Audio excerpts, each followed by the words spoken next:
Ingram ton leaves Glamorgan chasing 100 more to win.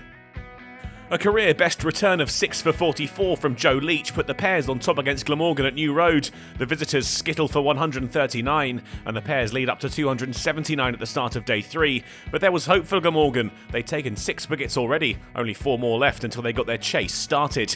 The Pears pushed the score on beyond 150, but Glamorgan would strike again. Last recognised batter Gareth Roderick, outcaught by Ingram for Neser's 4th of the innings.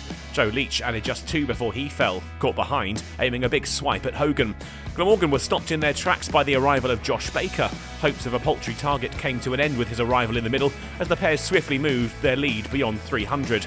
Having added 29 and taken the score to 199, Morris was bowled by Salter, and Pennington followed to the very next ball. A catch fired back at Salter. Good hands from the spinner. Worcestershire all out. The target for the visitors, 332. It had been a much better showing with a ball from Glamorgan. Neser at the forefront with 4 for 50, but that was an ominous sign too. The wicket was now doing a bit. Only 5 batters managed to breach double figures in the Worcestershire innings. Libby leading with 49. A difficult chase lay ahead for the visitors. David Lloyd and Eddie Byram looked to make a solid start to the innings, but the captain fell with 21 on the board. Morris with the first breakthrough, D'Oliveira with a catch. They stuck in there through to lunch, heading into the break at 36 for 1. It was better after the break for Glamorgan. Byram and Ingram, so destructive against Sussex, recovered, and they took the score past 50 and held off some determined Pears bowling. Worcestershire knew the threat these two posed, so when Baker had Byram caught by Barnard on the reverse sweep, the Pears erupted in celebration. North East stuck with Ingram for a time, unable to really score freely, and the pressure would tell. Soon after they'd moved beyond 100, the former Hampshire man out caught by Pennington off the bowling of Morris. Worcestershire were doing just what they had to.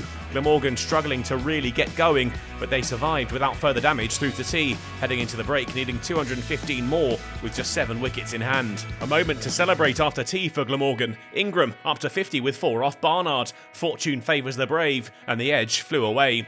He almost fell a few balls later. The edge not held onto. His luck was still in. Carlson's wasn't. A short one dug in by Pennington. A feather edge caught by Roderick behind the stumps. Glamorgan now 4 down, but the required runs had dipped below 200.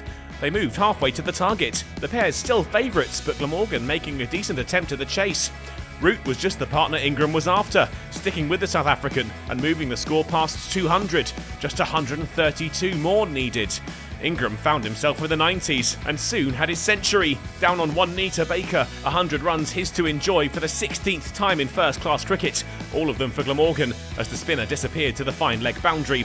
They were a shade over 100 away from the finishing line when Ingram had to go.